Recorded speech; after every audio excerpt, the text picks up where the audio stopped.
Eye flu को लेकर चिंतित होने की आवश्यकता नहीं, बोले सामुदायिक चिकित्सा केंद्र भूरबराल के चिकित्सा अधिकारी डॉक्टर आशीष गर्ग। मेरठ दिल्ली रोड भूरबराल गांव में स्थित सामुदायिक चिकित्सा केंद्र के मुख्य चिकित्सा अधिकारी डॉक्टर आशीष गर्ग ने मेरठ में तेजी से फैल रहे आई फ्लू संक्रमण के बारे में कहा कि इस फ्लू को लेकर जनता से अपील है कि इस फ्लू को लेकर चिंतित होने की आवश्यकता नहीं है, मात्र सावधानी से ही इसके बचाव किया जा सकता है। अन्य किसी भी तरीके से इस फ्लू को रोका नहीं जा सकता। उन्होंने कहा कि यह संक्रमण 2 तरह से फैलता है और 4 से 5 दिन में स्वतः ही खत्म हो जाता है। उन्होंने यह भी कहा कि यह संक्रमण स्कूल जाने वाले बच्चों में यदि हो जाता है तो उनको 3 से 4 दिन स्कूल की छुट्टी कराने में कोई हर्ज नहीं है। इन छुट्टियों की वजह से काफी बच्चों में संक्रमण फैलने का खतरा खत्म हो जाता है। हमारे संवाददाता से विशेष बातचीत करते हुए उन्होंने और भी बहुत सारी बातें बताई। आइए उन्हीं से जानते हैं।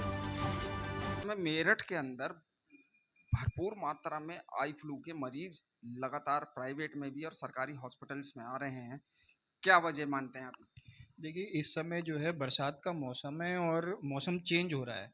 इस समय वायरस जो है बहुत ज़्यादा जोर पकड़ता है। जब मौसम कभी भी चेंज होता है तो उस समय वायरस जो है अपना जोर पकड़ता है। ये जो आई फ्लू है जनरली जो है इस समय जो हो रहा है ये वायरस की वजह से है। ये बैक्टीरियल भी हो सकता है। तो ये मौसम चेंज के समय जोर पकड़ता है और एक बार ये फैल जाए तो ये संचारी रोग है, बड़ी तेजी से फैलता है। यही कारण है इसके फैलने का। अच्छा डॉक्टर साहब, अगर हम किसी की भी बंदे को आई फ्लू हो जाता है तो उसको फिर क्या करना चाहिए? देखिए, सबसे पहले तो जिसको भी आई फ्लू होना होता है उसको जो है एक दूसरे से संपर्क में कम रहना चाहिए दूसरे आदमी से।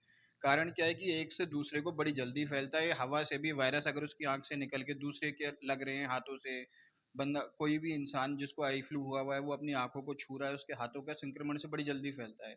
आपने मान लो पहले आंखों को छुआ, फिर आपके हाथ में वायरस आया, फिर आपने किसी और से हाथ भी मिला लिया और उस आदमी ने फिर अपनी आंखों को छुआ, तो उसको आई फ्लू होने की पूरी संभावना है। नॉर्मली लोगों की धारणा है कि अगर हम किसी आई फ्लू के पेशेंट की आंखों में देख भी लेते हैं तब भी आई फ्लू हो जाता है, क्या ये सही है? नहीं नहीं, देखने से आई फ्लू नहीं होता है। होता है कि उस कीटाणु के अपनी आंखों में लगने से। उसका तरीका यही है, उसका कारण यही है कि अगर किसी को आई फ्लू हुआ है तो आदमी अपनी आंखों को जब वो छुएगा, कोई भी मरीज, उसके बाद अगर वो किसी और से हाथ मिलाता है, उसने कोई चीज़ भी छुई, तो वहाँ पर जो है उसके कीटाणु लगे रह जाते हैं, बैक्टीरिया और वायरस।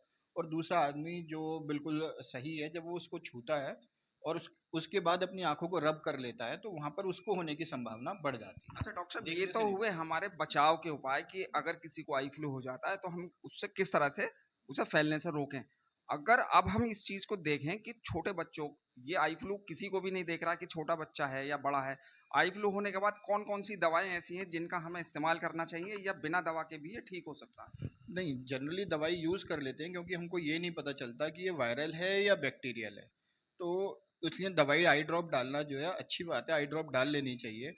दूसरा, मेरे तो सभी से जैसे छोटे बच्चे इस समय बहुत ज़्यादा इसके संक्रमण की शिकार हो रहे हैं, तो मेरी सभी जो है माता पिताओं से भी और स्कूल में जो अध्यापक हैं उनसे भी ये निवेदन है कि वो जो है स्कूल में जो बच्चे उनके पढ़ रहे हैं और बच्चों को आई फ्लू अगर है तो उनके माता पिताओं को दूरभाष पर संपर्क कर कर उनको बताएं कि जब तक ये ठीक नहीं हो जाता वो अपने बच्चों को विद्यालय ना भेजें, ताकि और बच्चे इसके संक्रमण से बचे रहें।